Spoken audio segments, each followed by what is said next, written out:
आओ उन्हें जीना सिखला दें, आओ उन्हें जीना सिखला दें।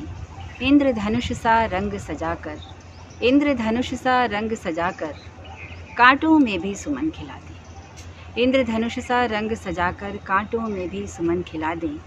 आशा को विश्वास बनाकर उम्मीदों की ज्योत जला दें, उम्मीदों की ज्योत जला दें।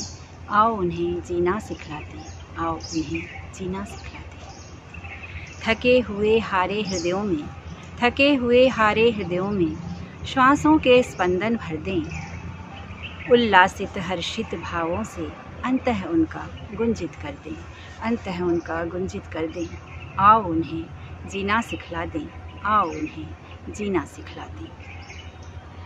अश्रु जब ढलके नैनों से, अश्रु जब ढलके नैनों से अधरों पर मुस्कान खिला दें। अश्रु जब ढलके नैनों से अधरों पर मुस्कान खिला दें।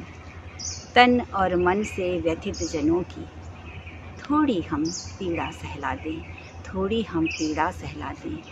आओ उन्हें जीना सिखला दें, आओ उन्हें जीना सिखला दें। नमस्कार दोस्तों, मैं रेणु वाजपेयी, एक लेखिका, काव्य मंच से जुड़ी हुई हूँ, कविता लिखती हूँ और आज अपनी ये पंक्तियाँ कैंसर से हारे हुए लोग जो इलाज करा रहे हैं और शारीरिक और मानसिक तौर से परेशान हैं, उनको और उनके परिवारजनों को अपनी ये पंक्तियाँ समर्पित करती हूँ और कैंसर पर जीत प्राप्त करने की अपनी कहानी लेकर आप सबके सामने उपस्थित हूँ। 3-4 वर्षों पहले मुझे अपने बाईं तरफ के ब्रेस्ट में एक छोटा सा गांठ महसूस हुआ। मन के भीतर भय और संदेह उत्पन्न हुआ तो मैं अपोलो हॉस्पिटल आई और यहाँ जांच के दौरान मुझे बताया गया कि मेरे ब्रेस्ट में कैंसर की गांठ है। यकीन मानिए, सुनकर लगा ज़िंदगी थम गई। पहली बार महसूस हुई ज़िंदगी की अहमियत, हम कितने लापरवाह होते हैं अपने प्रति, और जब ये ज़िंदगी छिनने लगती है तब हमें लगता है कि अब हम जाकर जागरूक हुए हैं। जब जांच के दौरान ये पता चला कि मेरे ब्रेस्ट में कैंसर है तो मैं उस दिन अकेले आई थी, जांच के लिए अकेले आई थी अपोलो हॉस्पिटल। मेरे हस्बैंड चूँकि ऑफिस में और काफ़ी बिज़ी रहते हैं तो उन्होंने मुझे ड्रॉप किया और ये तय हुआ कि सारे टेस्ट और डॉक्टर्स को दिखाने के बाद में तुम मुझे फ़ोन करना और मैं तुम्हें लेने आ जाऊँगा। ओके, जब डॉक्टर ने रेडियोलॉजी डिपार्टमेंट में ये बताया, बिलीव कीजिए इतनी शॉक थी कि मैं वहीं 2 चेयर के बीच में ऐसे निढाल होकर पड़ गई। कहना चाहिए कि बैठ गई, गिर गई और बस रोने लगी बहुत। तब रेडियोलॉजी डिपार्टमेंट में जो स्टाफ थे, काम करने वाले कर रहे लड़कियां थीं और लड़के थे, वो सब आ गए और मुझे उन्होंने तब तक संभाले रखा जब तक कि मेरे हस्बैंड मेरे पास नहीं आए। ले देकर जैसे तैसे मैंने उनको फ़ोन किया और जब वो यहाँ आए काफ़ी परेशान थे वो। हम डॉक्टर से मिले, डॉक्टर ने बताया कि हाँ, कैंसर का सिस्ट तो है। फिर मेरी 2 बेटियां हैं, एक बेंगलोर में है और एक बेटी मेरी दिल्ली में स्टडी कर रही थी। उसकी भी स्टडी कंप्लीट हो गई थी, बस वो आने ही वाली थी। फिर सब आए, ये सब प्रॉब्लम सुन के सब मेरे पास आए और फिर वो शुरू हुआ इलाज का दौर। Surgery, chemo, radiations. विश्वास वापस डगमगा ही रहा था, पहले ही आत्मविश्वास खो दी थी मैंने। और फिर धीरे धीरे मेरी दोनों बेटियों ने और मेरे हस्बैंड ने मुझे काफ़ी संभाला। मैं उनके बारे में कहना चाहूँगी कि अगर वो ना होते तो मैं आज ज़िंदा ना होती।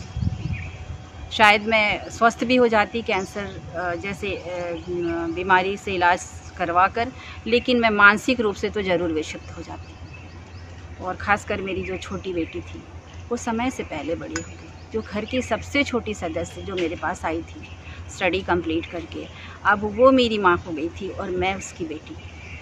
मेरे मुंह में खाना खिलाना। इसी तरह जब कीमो का दौर शुरू हुआ तो 3-4 या कीमो तक तो मेरे हेयर लॉस नहीं हुए। जब 5वां कीमो हुआ और जब मैं घर गई, जैसे ही मैंने हेयर वॉश किया, पूरे गुच्छे में बाल मेरे हाथ में आकर, और मेरे बहुत लंबे बाल थे, घुटनों तक बाल थे, और मैं अपने बालों के कारण ही जानी जाती थी, खूबसूरत बाल कहा करते थे लोग हैं। और आप सोचिए कि जब ऐसे समय मेरे पूरे बाल सिर से बाहर टूट कर गिर रहे हो, गुच्छों में आ रहा हो, तो मेरे पर क्या बीती होगी।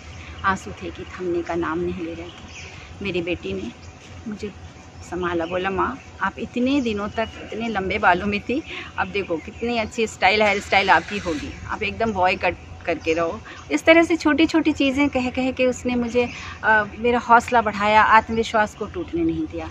इसी प्रकार जब कीमोथेरेपी हुई तो परिड़ा मैडम और कैंसर यूनिट के जितने स्टाफ हैं, रेखा सिस्टर, रंजीता जी, और भी लोग जिनके नाम मैं भूल रही हूँ, संध्या जी, रंजू सिस्टर, ये सब लोगों ने मुझे बहुत मेरा हौसला बढ़ाया। दोस्तों, मैं आपसे एक और बात शेयर करना चाहती हूँ।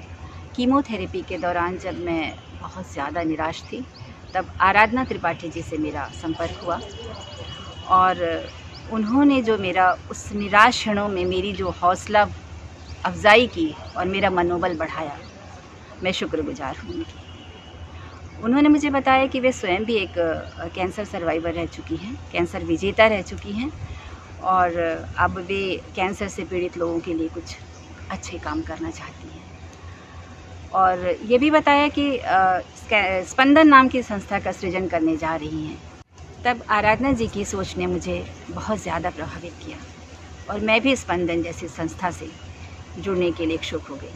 आज मैं उस संस्था से जुड़ी हूँ, और आप सबको विश्वास दिलाती हूँ कि कैंसर जैसी बीमारी से लड़ रहे जंग की इस यात्रा में हम सब आपके साथ हैं, और चाहे वो मानसिक तौर पर हो या शारीरिक तौर पर, हम जितना हो सकेगा आपके साथ खड़े हैं।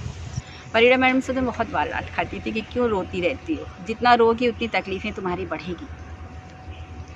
मुझे लगता था मैम क्यों डांट रही, लेकिन बाद में धीरे धीरे समझ में आया कि नहीं, मैम मुझे मजबूत कर रही, मेरा हौसला बढ़ाने के लिए ऐसा कर रही है। वे बहुत अच्छी, हमेशा मुझसे कहती थी लिखना तो छोड़ा नहीं है ना, लिखती रहो। और सच कहती हूँ, बीमारी के दौरान और इस ट्रीटमेंट के पूरे दौर में एक लिखना जो मेरी हॉबी थी, उसने मुझे संभाले रखा। फिर रेडिएशन हुआ। रेडिएशन में डॉक्टर प्रियंका सिंह मैम मिली, स्पेशल थैंक्स देना चाहती हूँ उनको मैं। उनके मधुर व्यवहार ने मेरे आत्मविश्वास को टूटने से बचाया और मुझे मेरा बहुत ज़्यादा हौसला बढ़ाया। उन्होंने ही मुझे ये समझाया कि नहीं, कैंसर असाध्य रोग नहीं है, आप वापस अपनी नॉर्मल लाइफ पा सकती हो। और देखिए आज मैं स्वस्थ हूँ। और हाँ, एक बात कहना चाहूँगी, जिस समय कीमो हो रहा था उस समय ऐसा हुआ कि मेरे हस्बैंड भी मेरे साथ, शायद वो ज़्यादा परिश्रम करते हुए मुझे देखते हुए बीमार पड़ गए, और ऐसा हुआ कि एक बेड पे वो थे और एक बेड पे मैं थी। ये ऐसा करीब 15 दिनों तक चला। उस कठिन परिस्थितियों से भी हम निकल कर आए, और सब मेरी बेटियों ने हमें संभाला। मेरे हस्बैंड ने भी मुझे बहुत संभाला स्वस्थ होने के बाद। और बस यही मेरी कहानी है। आज मैं स्वस्थ हूँ, पूर्णतया स्वस्थ हूँ, और आप सबसे भी कहना चाहती हूँ कि आप कैंसर जैसे बीमारी को असाध्य ना समझें, इलाज कराने ज़रूर पहुँचें। अपोलो हॉस्पिटल में यहाँ बेहतर इलाज हो रहा है। तीनों डॉक्टर हमारे लिए, Amit Verma sir, doctor Parida ma'am और रेडिएशन डिपार्टमेंट, सब हमारे लिए खड़ा है। ज़रूरत है हमारे अंदर भीतर हौसला बढ़ाने की, खुद की, और अपने मजबूत इरादों को रखने की। समय पर फॉलोअप में आए, आप ज़रूर स्वस्थ होंगे। मैं आपके अच्छे स्वास्थ्य की कामना करती हूँ। नमस्कार दोस्तों।